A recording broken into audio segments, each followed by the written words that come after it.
Holy moly, we have finally reached the end, boys. Over 60 main series novels, over 20 character books, buckets of short stories, and a dozen siege books later, we have finally reached the end. Congrats to those who read it all. I'm still catching up with a dozen main series novels personally, but after reading all the siege books at least, it does feel like a special novel. And because of that, I'm very happy to say that the series, for the most part, closes on a banger. I don't think I have to really go over what is in this novel, as anyone who has come this far knows. It continues the dozens of storylines from the previous End in the Dead volumes, and some other main series novels besides it. It shows the fall of the Blood Angels, the turning point in the Siege of Terra, and of course the final clash between Horus and the Emperor. But outside of that, it also shows a plethora of smaller plotlines, such as Perturabo fleeing the siege, Lorgar starting a cult, Guilliman leading the Salvation Fleet, the clash between Typhus and the Dark Angels, the creation of the Terminus Decree, and many more. It is a thick novel, and if I'd go over all that's in it, we would be here all day, so let's just get started with the review. Like I mentioned, this book also covers some unexpected scenes to tie up some loose ends that we haven't seen in a while. It, for an example, shows Perturabo contemplating about the future, explaining why he left the siege, and philosophizing about how simple the world must be for his obliterator cults. This goes a long way of elaborating on the very random way he left during Mortis, as well as looking at why he ended up ascending to demonhood a while later. Also Lorgar, who kinda just disappeared after Slaves to Darkness after failing to defeat Horus, finally gets some screen time. I mean, he's kinda the guy who started the entire thing, so it felt a bit weird not to have him feature in the siege at all. Same story for Guilliman and his Ultramar fleet. I love not just the lore of these parts, but also how well they were executed. All these characters are portrayed in an amazing way, and within often a single chapter, Abnett masterfully fleshes out all the information that we've been lacking about them. And it's not just exposition. You can feel the dark hope in Lorgar's part, the mind-breaking anxiety aboard the Ultramar fleet, and the sadness that clouds the Broken Lord of Iron. Another amazing part was the fall of the Blood Angels to the Black Rage. Of course, the last book ended with the death of Sanguinius and still saw the White Scars, Imperial Fists, and Blood Angels engaged in a desperate last stand. This all changes right off the bat in this novel as the pain of Sanguinius' death fully hits the 9th Legion. All of a sudden, the side stories collapse and turn into a potent horror tale as everyone tries to survive the Angels' Berserker sons. All of the Space Marine side plots function to add some scale and ground levelness to the books during Volume 1 and 2. But I mostly felt like they were a bit of a waste of time with how crowded the books were anyways. This book however completely changes this, as the way this collapse of sanity within the 9th Legion was portrayed is so damn cool. There's even some extra emotion attached to it at the end, which I won't spoiler, but needless to say this is a must read for Blood Angel fans. Of course, there is also the Chaos Incarnate in the room, the fight between War Master Horus and the Master of Mankind. So was that any good? Was that all we hoped for with our unrealistically high expectations? Well, actually, yeah. I didn't expect Abnett to pull off something so mind-breakingly massive, weird, cool, and beautiful, but here we are. The fight between these two takes a solid third of the page count of this novel, and not a single one of these combat scenes is boring or repetitive. Because these are two literal gods fighting, Abnett goes all out and shows everything he's capable of. He shows them clashing with sword and claw, yes, but he also shows them fighting with magic, both literally and figuratively. They fight in their minds with psychological trickery. They fight in multiple universes, going down a detour of cameos throughout the entire Horus Heresy series. They play Yu-Gi-Oh!, they do a laser fight, have a dozen important characters show up and participate. Every time that I thought this fight couldn't get more epic or crazy, Abnett surprised me and delivered another excellent round.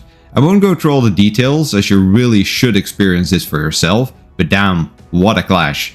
I don't think any author could have done this better than Abnett, and for how important this fight is to all of us, I'm ecstatic that it is as epic as it is. As a small side note, but a major plus nonetheless, characters do actually die in this novel. Quite a bunch of characters die during this novel. This is no Netflix special or Game of Thrones Season 8. This is the end and the death, and it feels like it. Abnett doesn't pull some weird gimmicks to save his or the audience's favorites, and more characters actually die than you might expect at first glance. So get your cross cards and bets ready. Volume 3 is also by far the most streamlined and well crafted of the 3 End and the Dead volumes. Part 1 and especially Part 2 saw Abnett make a lot of quirky lines, weird transitions and event repetitions. Sure, these are still here, but in this novel they are provided in a quantity that is just right. Rather than giving you a bukkake experience of references and cameos, they are just enough to excite the well-read Warhammer fan without feeling too random for the uneducated. Rather than proceeding to let the Dark King end in the dead all over the place while the day lasts forever, the memes are way more subtle and fit a lot better into the story. In a way, it's a shame that this is the final novel, as Abnett really seems to have gotten the hang of writing these types of books. Talking about the writing style, this also deserves a particular shout out. Abnett didn't just write this book in a clear, fun to read, beautiful, thematic or emotional way. Instead, Abnett very intentionally changes his writing style constantly, based on which character or storyline we are following. He changes the word choice to fit the in-universe word choice of the characters. He changes from first person to second to third, from personal to omnipresent and from past to future.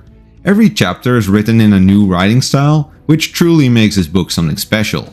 The one criticism though I have for this novel is a similar one I had for Flesh and Steel, which is that it needs a sequel. A scouring series needs to happen at this point, and this book all but confirms it in text. There are so many plotlines introduced at the end of the book, which do not get resolved but do require an answer. Of course, I won't list them for spoiler reasons, but what the hell, Abnett? You can't just leave us hanging like that.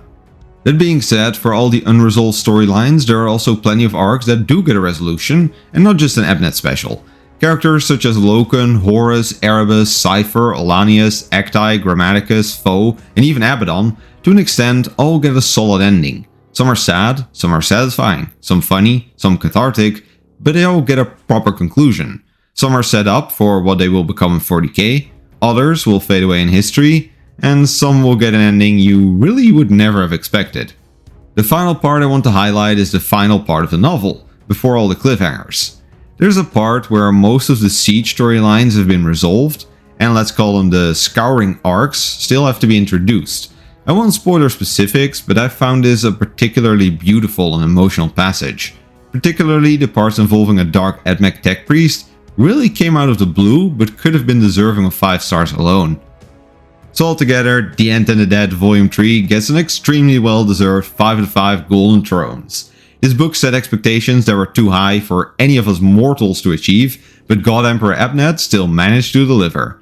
Abnett in his afterword talks about how he sacrificed 2 years of his time and sanity to compose this end to the heresy, to which I can only say after reading this, it was all worth it in the end. Also, it actually made Paradox, Billiards, Volstrayan Roulette, 4-dimensional Hypercube chess strip poker canon, so it deserves 5 stars for that alone. If you have read it, please share your thoughts in the comments, and also now is the ideal time to compose any Siege of Terra book rankings if you so please. I'm personally also very excited to finally see the release of Black Legion Book 3, Beacon Book 3, and so on and so forth, as many of these books were delayed until the release of the final Siege novel, so good days should be coming for us as fans of the novels. See ya. You've reached the end of this Vox message. If this sparked your pleasure centers, make sure to anoint the subscribe button. Thank you for visiting Bathelloren. May the Omnissiah be with you.